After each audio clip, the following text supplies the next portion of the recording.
December 18, 1944. Trois Ponts, Belgium. A village named for its three bridges. SS Obersturmbannführer Joachim Peiper stood in the turret of his command tank and watched the road ahead disappear. Not the road, the bridge.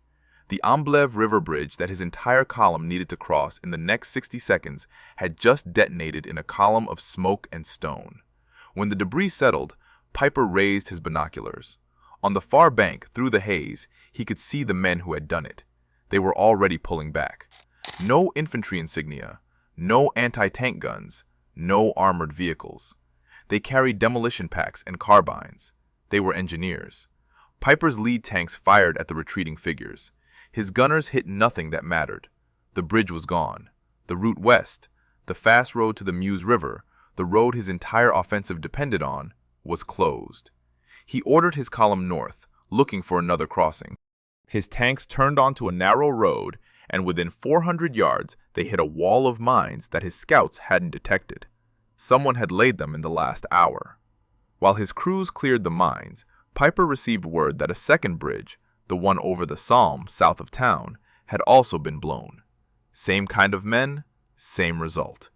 In the span of 40 minutes, a handful of Americans with explosives and rifles had denied an SS Panzer spearhead of over 100 armored vehicles its only viable route to the Meuse. These were not infantrymen. They were not paratroopers. They were combat engineers. And according to everything the German military understood about how engineers operated, what had just happened should not have been possible. Peiper slammed his fist against the turret hatch. Witnesses later recalled his words, shouted, not spoken. Diese verdammten Pioniere. Those damned engineers. He would hear from them again. And again, and again. Every bridge he needed would vanish before his tanks could reach it.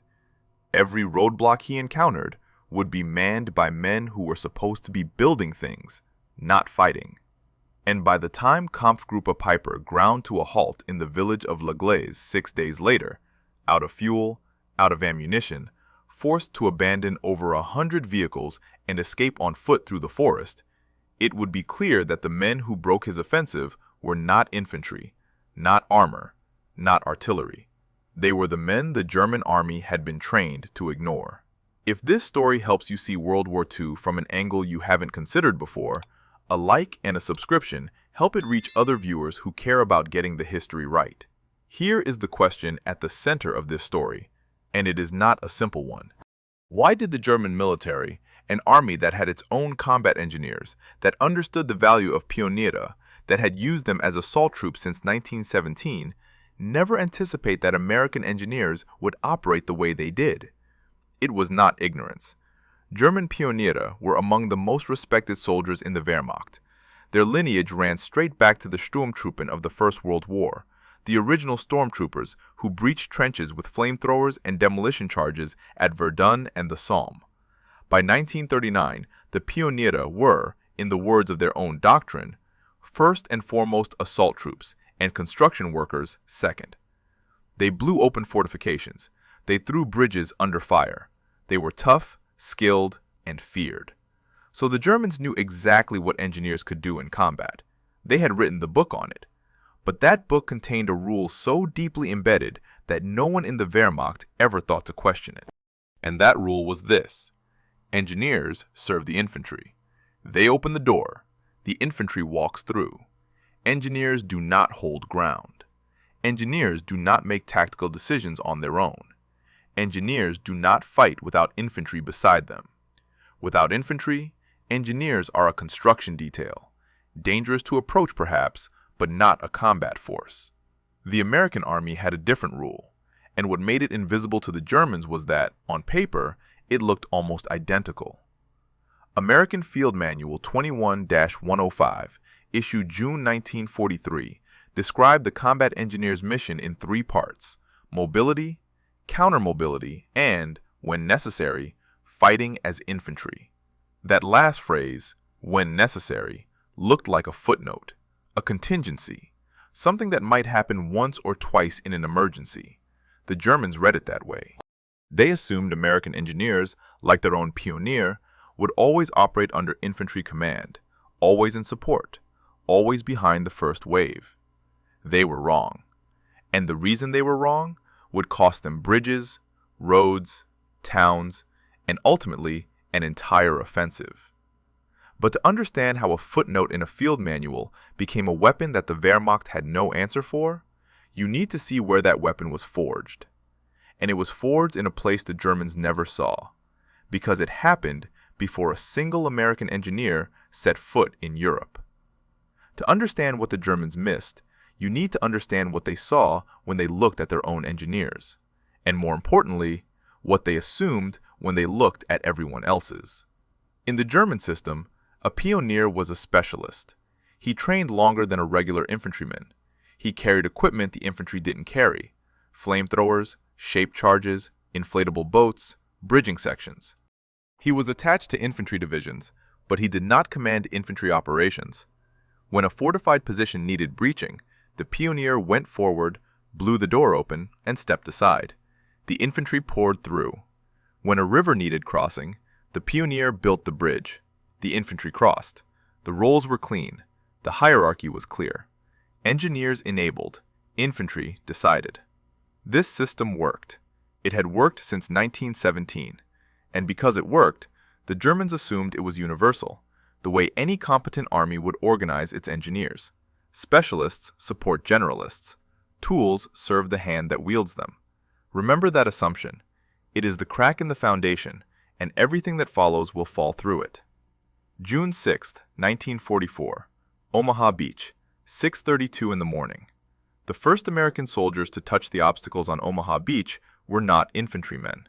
They were engineers. 24 Gap assault teams, each one a mix of Army combat engineers from the 146th and 299th Engineer Combat Battalions and Navy demolition specialists, had been given the single most dangerous assignment of D-Day.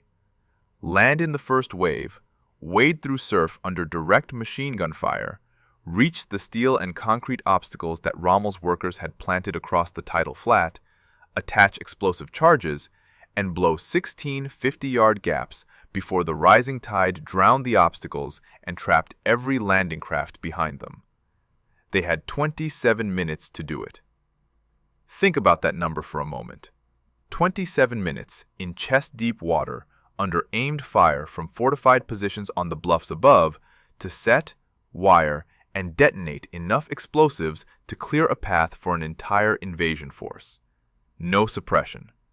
The naval bombardment had missed. The aerial bombardment had overshot by 3 miles. The DD tanks that were supposed to provide covering fire had sunk in the rough channel swells. 27 of 32 tanks gone before they reached the waterline. The engineers walked into a shooting gallery with no one shooting back on their behalf. A German machine gunner in Widerstandsnest 62, positioned in a concrete bunker above Easy Red sector, watched through his weapon's sights as the first landing craft dropped its ramp. The men who stumbled out were carrying packs of C2 explosive, Bangalore torpedoes, and rubber-coated detonating cord. They were not shooting. They were working, dragging charges toward the nearest hedgehog, wiring primacord between steel obstacles, trying to set a circuit while the tide climbed their legs. He opened fire. Of the 16 primary gap assault teams on Omaha, only 5 cleared their assigned lanes.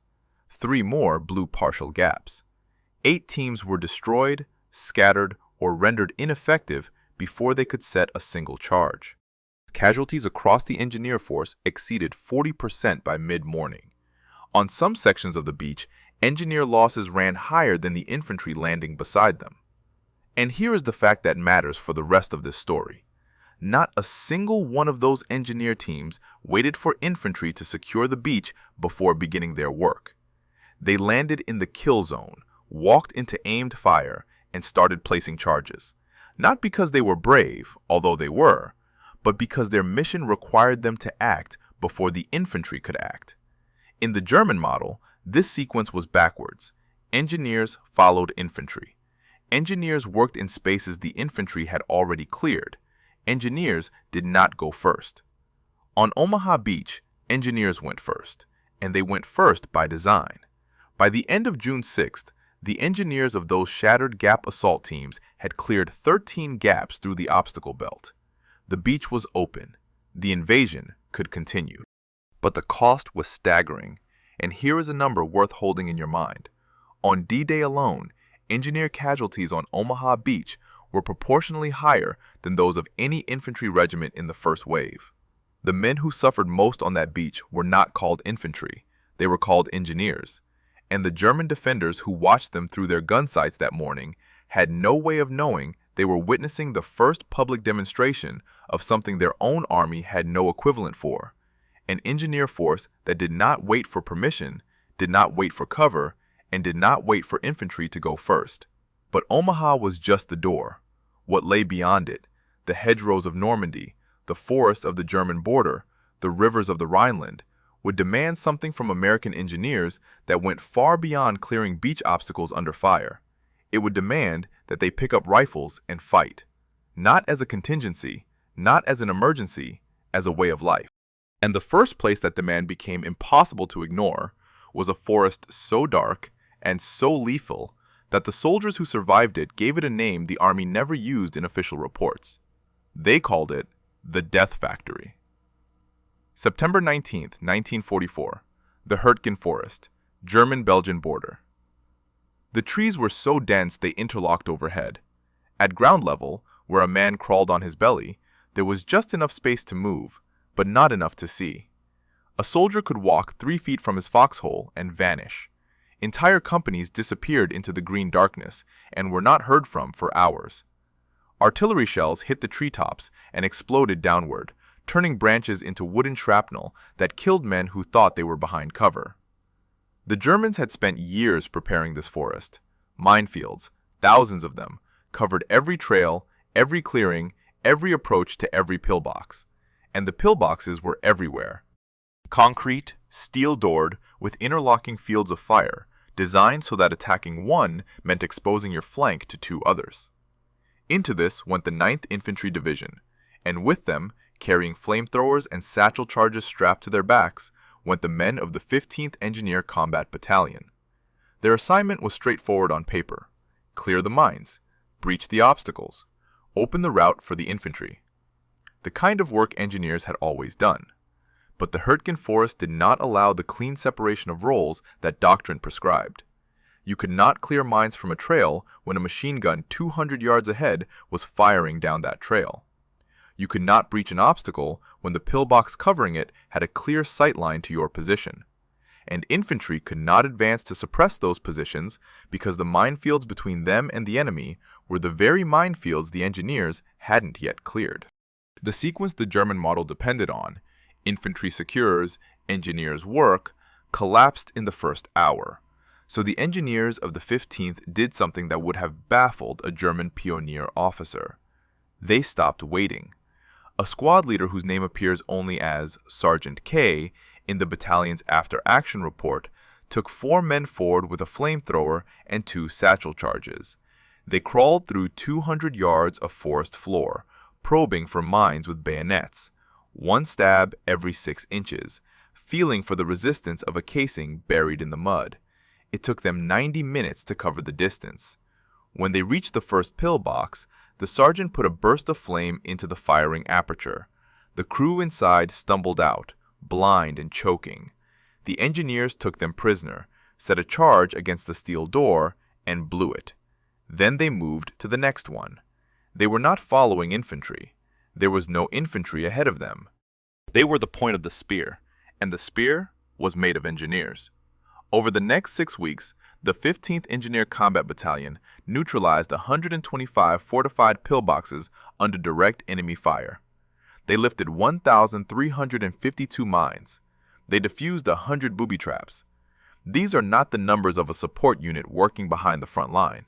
These are the numbers of an assault force doing the infantry's job with engineering tools. And here's the detail that deepens the question at the heart of this story. The Germans defending those pillboxes in the Hürtgen knew what their own Pioniere could do. German Sturm Pioniere had breached the Maginot Line at Sedan in 1940. They had blown open Belgian fortresses at Eben Emael. They were elite assault troops with a proud lineage. but German Pioniere did those things as specialists, called forward for a specific task under infantry command, then pulled back. They did not clear 125 positions over 6 weeks of continuous frontline combat. They did not spend 45 consecutive days in the line doing the work of an infantry battalion because the infantry battalion next to them had been bled white and someone still had to take the next pillbox. American engineers did.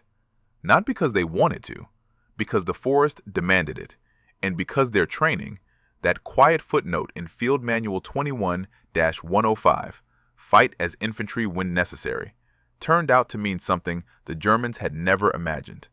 It did not mean engineers would occasionally pick up a rifle in an emergency. It meant that when the line between engineer and infantryman blurred, American engineers did not stop. They did not call for reinforcements and wait. They kept moving forward, doing whatever the moment required. Mines, pillboxes, machine gun nests, prisoners, with whatever they had in their hands. The 9th Infantry Division was pulled off the line at the end of October, exhausted. Its 60th Infantry Regiment had suffered nearly 100% turnover in combat personnel. The 15th Engineers had been in the forest just as long, taking casualties just as severe, and accomplished a mission that no engineer unit in German military doctrine would have been tasked with. But the Hürtgen Forest was a grinding, mutual destruction. Both sides bled. Both sides suffered. The Germans could look at it and say, this is what happens when armies collide in bad terrain.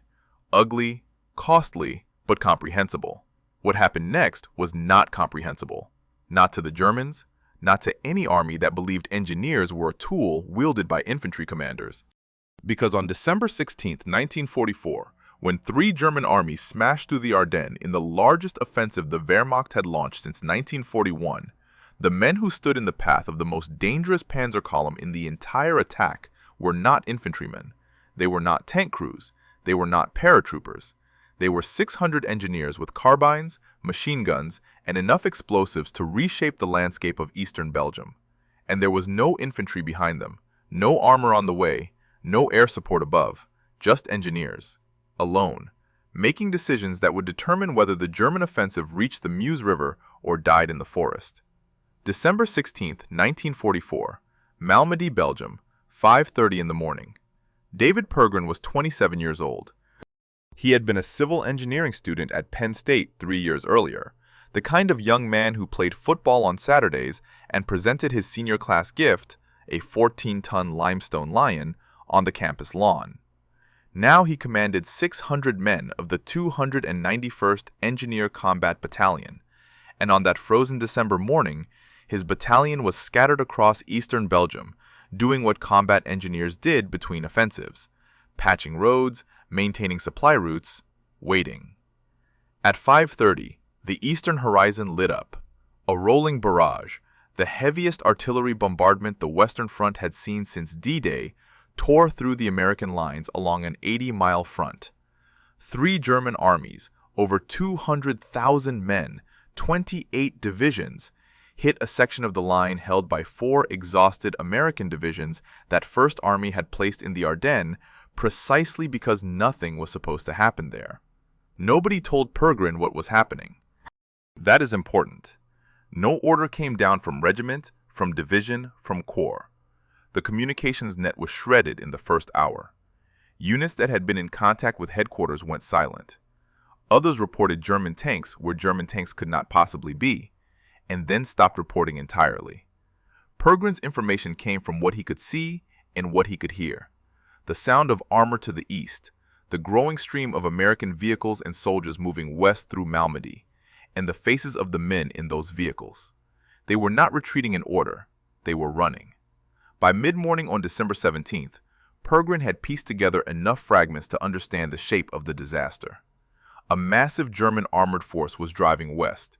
Its spearhead, fast, heavy, commanded by an SS officer whose name Pergrin didn't yet know, was somewhere between Losheim and Stavelot, heading directly for the road network that ran through Malmedy and Trois Ponts. If that spearhead reached the bridges over the Amblève and Somme rivers, it would have a straight highway to the Meuse, and if it crossed the Meuse, the entire Allied position in Belgium could unravel. Pergrin called First Army headquarters. He asked for infantry. He asked for armor. He asked for anything that could stop a panzer column. The answer was silence. Every available unit was already committed or already overrun. There was nothing to send. This is the moment that separates the American system from the German one. In the Wehrmacht, a Pioniere commander who found himself in Pergrin's position, no infantry support, no orders from above, a panzer division bearing down on his sector, would have done what doctrine required: prepare his bridges for demolition, execute the demolition order when it came from the infantry chain of command, and withdraw. He would not have been expected to fight. He would not have been authorized to make tactical decisions about the defense of a sector. That was infantry's job. Engineers served. Infantry decided. Pergrin did not wait for an infantry commander to arrive and tell him what to do. There was no infantry commander coming. So he did something that, in German terms, was doctrinally incomprehensible. He turned his engineering battalion into a defensive force. He ordered roadblocks constructed on every approach to Malmedy. He positioned machine guns, the heavy 50s and the light 30s that every engineer combat battalion carried, at choke points along the roads. He sent squads forward with anti-tank mines and told them to lay patterns across every route an armored column might use.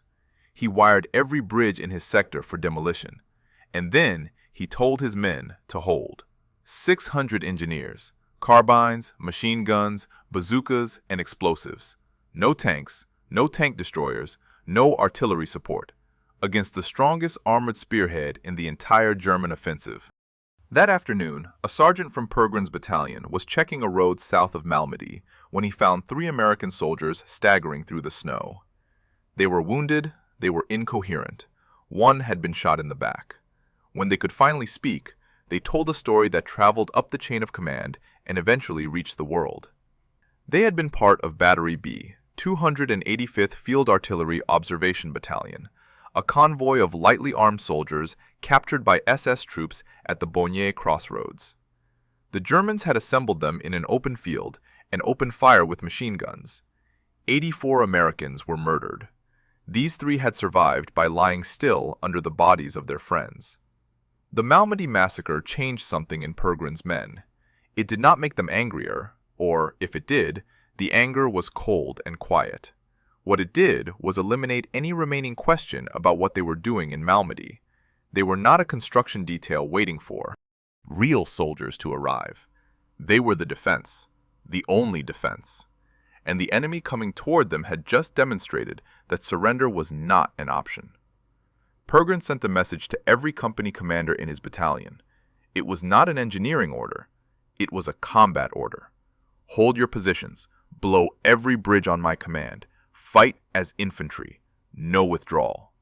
Somewhere to the east, SS Obersturmbannführer Joachim Peiper was refueling his tanks in Stavelot and studying his map.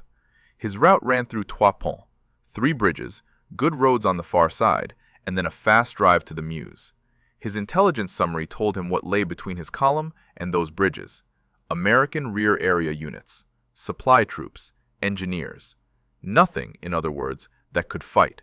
He would reach Trois Ponts by mid-morning on December 18th, and what he found there would force him to say words that no German officer had ever needed to say about enemy engineers before. December 18th, 1944, 1000 hours, Trois Ponts.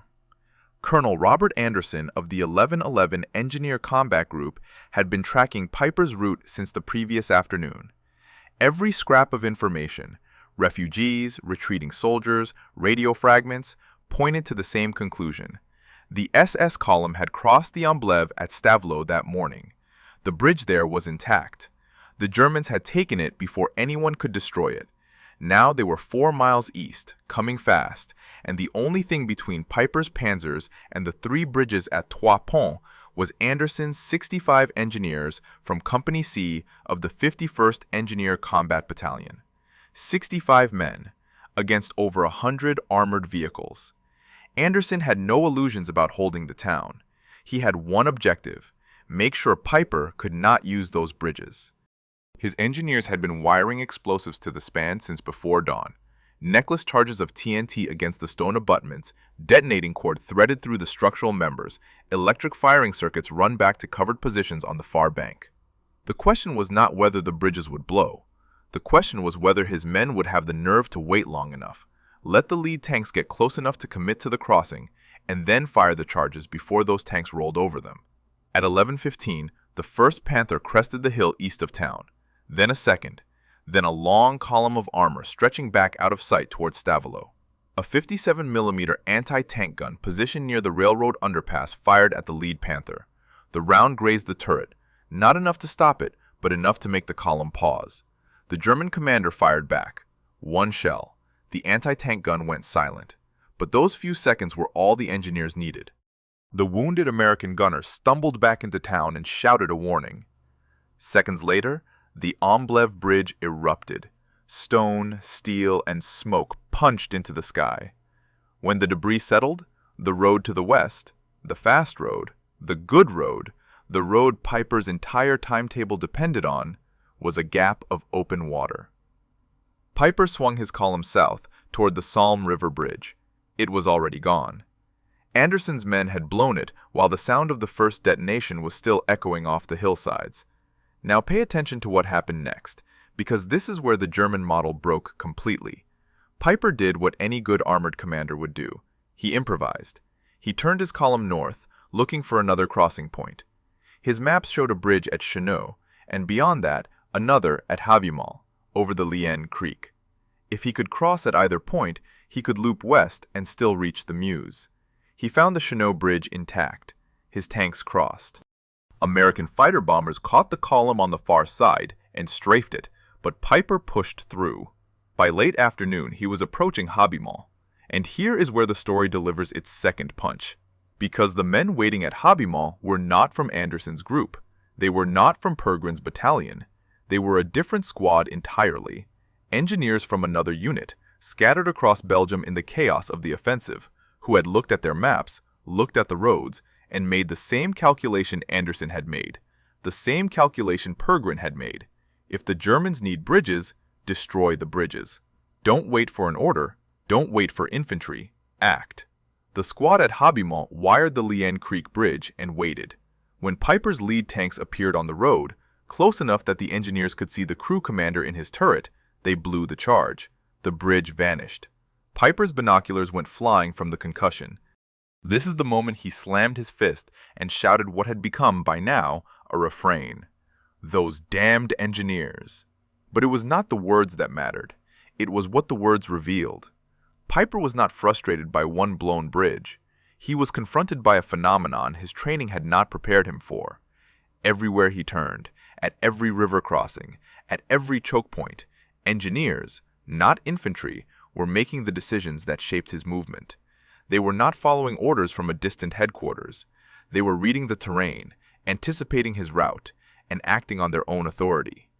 Each squad was a self-contained tactical unit that could both destroy a bridge and defend the approach to it. In the German system, those were two different jobs performed by two different types of soldier. In the American system, it was the same man. Over the next 6 days, Kampfgruppe Piper was systematically boxed in. Every bridge blown forced him onto a narrower route. Every narrower route led to another bridge that engineers had already wired. The corridor of maneuver shrank, from a highway to a forest road to a single-track lane through the woods. By December 24th, Piper was trapped in the village of La Glaise with no fuel, no ammunition, and no way out. He abandoned over 100 vehicles, tanks, half-tracks, self-propelled guns, and led 800 surviving SS troops on foot through the forest back to German lines. The strongest panzer spearhead in the Ardennes offensive had been stopped.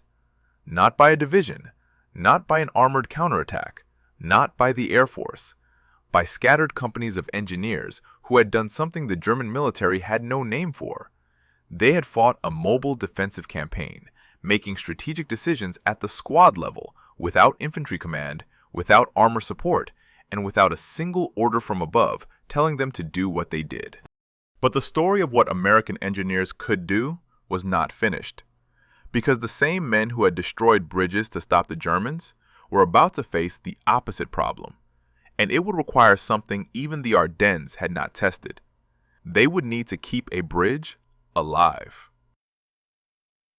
March 7, 1945. The town of Remagen, west bank of the Rhine. By March of 45, every Allied commander from Eisenhower down understood one fact about the Rhine River. The Germans would blow every bridge before the Allies could reach it. They had done it systematically. 32 bridges destroyed in the preceding weeks, detonated as the last German troops crossed to the eastern bank. The Rhine was the final natural barrier protecting the German heartland, and Wehrmacht engineers had wired every remaining span with enough explosives to drop it into the river at the turn of a key. The Allied plan accepted this. Montgomery's 21st Army Group was preparing an elaborate set-piece crossing in the north, Operation Plunder, with weeks of buildup, massive artillery preparation, and assault boats. No one expected to cross the Rhine on a standing bridge. The bridges would all be gone. No one told 2nd Lieutenant Carl Timmerman. Timmerman, 22, from West Point, Nebraska, not the academy, the town, commanded Company A of the 27th Armored Infantry Battalion, 9th Armored Division. His grandfather had emigrated from Germany in 1871. Now the grandson was leading American soldiers back in. On the afternoon of March 7th, Timmerman's company crested a hill above Remagen and saw something that stopped every man in the column. The Ludendorff Bridge, a double-tracked railroad bridge over 1,000 feet long, dark steel arching across the gray water of the Rhine, was still standing. Word traveled up the chain of command at a speed that matched the disbelief. Brigadier General William Hogue, commanding Combat Command B, received the report and made a decision in minutes. Take the bridge, now, before the Germans blow it. Timmerman's company moved down through the town at 3:15 in the afternoon, drawing fire from the bridge towers on the eastern end and from scattered defenders on the far bank. As they approached the western ramp, a German charge detonated, not on the bridge itself, but on the approach road, blowing a crater in the pavement. Timmerman's men went around it. Then a second detonation. The bridge seemed to lift off its foundations. Smoke and debris erupted from the main span. Every man on the western bank held his breath. When the smoke cleared, the bridge was still there, damaged, sagging, shaking, but standing. The main demolition charge had either misfired or been insufficient. Later investigations suggested that retreating German engineers had been forced to substitute weaker industrial explosive for the military-grade charges that supply shortages had denied them. Timmerman did not know any of this. He knew only that the bridge was up and the order was to cross. His men hesitated. The span was 900 feet of open steel with no cover, enemy fire coming from both towers, and the knowledge that the Germans could trigger another charge at any second. Timmerman went first. His men followed. And here is where the story closes its circle, because running onto that bridge alongside Timmerman's infantry were 3 men who were not infantrymen at all. Lieutenant Hugh Mott, 24, and Sergeants Eugene Dorland and John Reynolds, engineers of the 9th Armored Engineer Battalion. Their job was not to cross the bridge. Their job was to save it. While Timmerman's riflemen sprinted across the upper deck, trading fire with German defenders in the towers, Mott and his 2 sergeants dropped below, onto the lower framework of the bridge above the river. They were looking for demolition cables. They found them. Thick braided wire running along the structural members, connecting charges that the Germans had placed at critical stress points. If anyone on the far bank turned a detonator key, the cables would fire every remaining charge simultaneously, and the bridge would collapse into the Rhine with every American on it. Mott carried wire cutters. He grabbed the main cable and squeezed. The cable was too thick. The cutters couldn't bite through. He was hanging over the Rhine on an iron beam, enemy fire cracking off the steel around him, and his primary tool had failed. So he unslung his carbine, pressed the muzzle against the cable, and fired 3 times. The cable severed. The circuit was broken. Whatever charges remained on the bridge were now inert. Dorland and Reynolds moved along the span, cutting secondary lines and removing charges they could reach by hand. Above them, Timmerman's men were already clearing the eastern towers. By 3:50, every man in Company A was a cross. Sergeant Alexander Drabick was credited as the first American enlisted man to set foot on the eastern bank of the Rhine. Timmerman was the first officer, but it was an engineer, Mott, whose 3 carbine shots into a demolition cable made the entire crossing possible. Think about what had just happened. At the Bulge, 3 months earlier, American engineers had stopped the most dangerous German offensive of the war by destroying bridges. At Remagen, American engineers enabled the most important Allied crossing of the war by saving one. Destruction and construction, demolition and preservation. The same skill set, the same training, the same type of soldier, pointed in opposite directions 3 months apart, with results that bookended the entire Western Front campaign. No German pioneer would have been asked to do both. In the German system, the men who blew bridges and the men who built them were the same branch, but the decision to blow or build came from above, from the infantry chain, from the operational plan. At Remagen, Mott did not wait for an order to go under that bridge. He saw the cables. He understood the threat. He acted, just as Pergrin had acted at Malmedy, just as Anderson had acted at Trois Ponts, just as nameless squads had acted at Habillement and a dozen other crossings in the Ardennes. But Remagen was not finished. The Ludendorff Bridge was damaged, shaking, and could collapse at any moment. To exploit the crossing, the army needed something the damaged bridge could not provide: a reliable span that could carry tanks, trucks, and artillery across the Rhine in volume. And the unit selected to build it, under continuous German fire, had just spent 3 months fighting a war that most of them had never been trained to fight. The 291st Engineer Combat Battalion received the order on March 9th. What they built, and what it cost, became the final proof of something the German army never learned to counter. March 9th, 1945, 8:30 in the morning, a quarter-mile downstream from the Ludendorff Bridge. Pergrin's men arrived at the riverbank and saw what they were working with. The Rhine at Remagen was over 1,000 feet wide. The current was fast, swollen by spring melt, running at 6 to 8 knots, strong enough to pull a loaded pontoon sideways before the anchors could set. On the far bank, the American bridgehead was still shallow and under constant pressure. And the Germans, who understood exactly what a tactical bridge across the Rhine would mean, were throwing everything they had left at the crossing site: artillery from the eastern hills, Luftwaffe sorties, rare by March of 45, but Remagen drew every available aircraft, even V-2 rockets, 11 of them, launched at the town in the days following the bridge's capture. The Rhine at Remagen was the most dangerous construction site on Earth. The 291st had built bridges before, 70 of them across France, Belgium, and Germany, 19 under enemy fire, but nothing like this.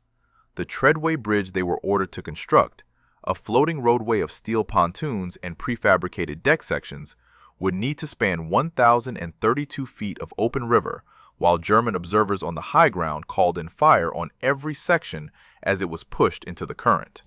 Pergrin organized his battalion into shifts. One crew assembled pontoon sections on the western bank. Another crew floated them into position. A third crew anchored them against the current. And a fourth crew, this is the part that defines the entire story, manned machine guns and returned fire while the other 3 crews worked. Building and fighting at the same time, with the same men, rotating between a wrench and a rifle every few hours. German artillery hit the partially completed bridge repeatedly. Direct hits buckled pontoon sections and killed engineers on the deck. Each time, the crews pulled the damaged section out, replaced it, and kept building. A German forward observer with a radio was captured in Remagen, and the artillery fire slackened, but did not stop. Luftwaffe pilots made strafing runs along the length of the bridge, and Pergrin's machine gunners fired back from positions they had built between the pontoon assembly points. 32 hours after the first section was floated into the Rhine, the bridge was complete. 1,032 feet, the longest tactical bridge ever constructed under enemy fire. By the afternoon of March 10th, tanks and trucks were rolling across it into the bridgehead, and the pressure on the fragile Ludendorff Bridge, which would collapse into the river 7 days later, killing 28 Americans, was relieved. The same battalion that had stopped Piper's panzers by destroying bridges in December had now won the race into Germany by building one in March. The same men, the same commander, the same training. The only difference was the direction of the mission, and in the American system, that direction could reverse in an hour without a single change in personnel, equipment, or authority. This is the answer to the question in the title of this story, and it is not the answer the German military would have expected. The Germans never anticipated that American engineers would strike before infantry because the German model of war was built on a principle that had served them well for decades: specialization under command. Every unit had a defined role. Pioniere breached, infantry assaulted, artillery suppressed, armor exploited. Each element was superb at its task, arguably the best in the world at its task. But each element depended on the others to function. Remove the infantry from a Pioniere battalion, and you had a construction crew. Remove the Pioniere from an infantry regiment, and you had soldiers who couldn't cross a river. The system was powerful precisely because each part was optimized, and it was fragile precisely because each part was dependent. The American system was not optimized. It was redundant. A combat engineer battalion carried machine guns, bazookas, rifles, grenades, not because anyone expected engineers to replace infantry, but because the American way of war assumed that plans would fail, communications would break, units would be cut off, and the man on the ground would have to solve problems with whatever he had. The secondary mission of fighting as infantry was not a footnote. It was a design principle. It meant that every engineer in the field carried inside him the capacity to become something the situation demanded, and the authority to make that transformation without waiting for someone above him to authorize it. Pergrin did not ask permission to defend Malmedy. Anderson did not ask permission to blow the bridges at Trois Ponts. Mott did not ask permission to crawl under the Ludendorff Bridge and shoot a demolition cable with his carbine. In each case, an engineer saw a problem, understood its significance, and acted, at a speed the German command structure could not match, because the German command structure required decisions to travel up and back down a chain that, by December of '44, was breaking apart under the weight of its own precision. The Germans had a word for what their engineers were: Pioniere, pioneers, men who go first, but only where they are told to go. The Americans had a different word. They called them combat engineers, and the word combat did not mean they could fight. It meant they could decide when to fight, where to fight, and how, with no one standing behind them telling them which role to play. Piper discovered this at Trois Ponts. The defenders of the Siegfried Line discovered it in the Hürtgen Forest. The German garrison at Remagen discovered it when an engineer's carbine shots saved the bridge they had spent weeks preparing to destroy. Each time, the discovery came too late. And each time, the lesson was the same. The men the Germans had been trained to dismiss as a construction detail were the ones who kept deciding the battle. But the truest measure of what these men were is not found in the bridges they built or the bridges they blew. It is found in what happened to them afterward, when the war ended and the uniforms came off, and the men who had done these things went home to lives that looked nothing like what they had survived. The war in Europe ended on May 8, 1945. The 291st Engineer Combat Battalion was inactivated at Camp Patrick Henry, Virginia, on October 20th of that year. By then, the battalion's final tally had been recorded in the kind of quiet, precise language that engineers use. 70 bridges constructed, 19 of them under direct enemy fire. 7 river assault crossings. 7,000 mines cleared. 6 bridges destroyed in the face of advancing enemy armor. 8,500 German prisoners taken. From a battalion of roughly 600 men, 8 had been killed in action and 93 wounded. Those numbers do not capture what the 291st actually was. Numbers never do. What the numbers miss is the winter night outside Malmedy, when a 27-year-old battalion commander decided, with no orders and no support, to turn his engineers into the last line of defense between an SS Panzer division and the Meuse River. What they miss is the squad at Habimont that wired a bridge and waited, watching Panther tanks close the distance, counting the seconds until the charges could fire. What they miss is the 32 hours on the Rhine, when men rotated between pontoon wrenches and machine gun triggers in 4-hour shifts, building a bridge in the space where artillery shells were falling. Joachim Peiper was tried for war crimes related to the Malmedy massacre. He was sentenced to death, later commuted to life, later reduced.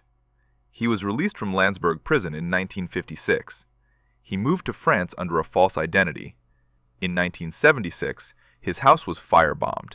He died in the fire. He was 61. Karl Timmerman, the first American officer to cross the Rhine, the young lieutenant from West Point, Nebraska, whose German grandfather had left the old country in 1871, received the Distinguished Service Cross. He survived the war. He was called back to service for Korea. He never fully recovered from what he had seen. He died in 1951. He was 28 years old. Hugh Mott, the engineer who shot a demolition cable with 3 rounds from his carbine and saved the bridge at Remagen, the man whose quick thinking under the deck of the Ludendorff Bridge kept the span standing long enough for an army to cross, received the Distinguished Service Cross. He went home. He returned to the kind of quiet civilian life that most combat engineers return to. His name does not appear in most popular histories of the war. If you search for him, you will find a paragraph. David Pergrin went home to Pennsylvania. He went to work for the Pennsylvania Railroad, building things, as he always had. He rose to vice president and chief engineer. He took up wood carving and wrote books about it.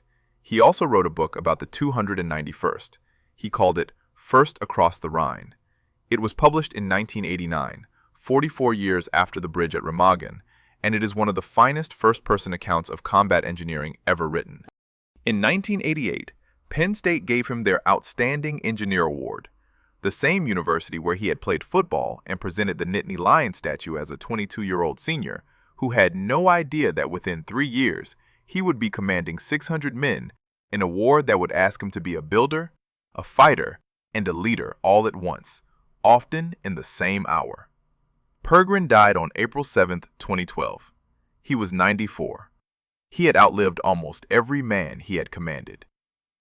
There is a moment, near the end of his book, where Pergrin reflects on what his engineers did in the Ardennes. He does not use words like heroic or legendary. He uses the word ready. His men were ready, he writes. Ready to build when building was needed. Ready to fight when fighting was needed. Ready to decide when no one above them was available to decide for them. That readiness is the answer to the question in the title of this story. The Germans never expected American engineers to strike before infantry because in their model of war, readiness was vertical. It flowed from the top of the command chain to the bottom, and each level waited for the level above. An engineer waited for an infantry commander. An infantry commander waited for a divisional order. A division waited for a corps directive. The system was precise, professional, and, when it worked, devastatingly effective. The American model was not vertical. It was lateral. Readiness lived in the man on the ground, a lieutenant with a carbine under a bridge, a colonel with a radio in a freezing Belgian town, a sergeant with a satchel charge outside a pillbox in the Hürtgen Forest. Each one carried the same authority. See the problem, solve the problem, move to the next one. No one told them to become what they became. The system trusted them to figure it out. The Germans built the finest specialist engineers in the world. The Americans built engineers who didn't know they were supposed to stay in their lane. And by the time the Germans understood the difference, the bridges were already gone. Or already built, depending on which side needed them more. Thank you for watching this all the way through. If you feel this story deserved your time, a like genuinely helps. It tells the algorithm that this kind of deep, research-driven history belongs in front of more viewers, not fewer. If you're not subscribed yet, I'd be honored to have you. Hit subscribe and the bell so you don't miss the next one. I'd love to know, where are you watching from today? And if someone in your family served in World War II, a father, a grandfather, an uncle, maybe even a grandmother who worked the factories or served as a nurse, tell me about them in the comments.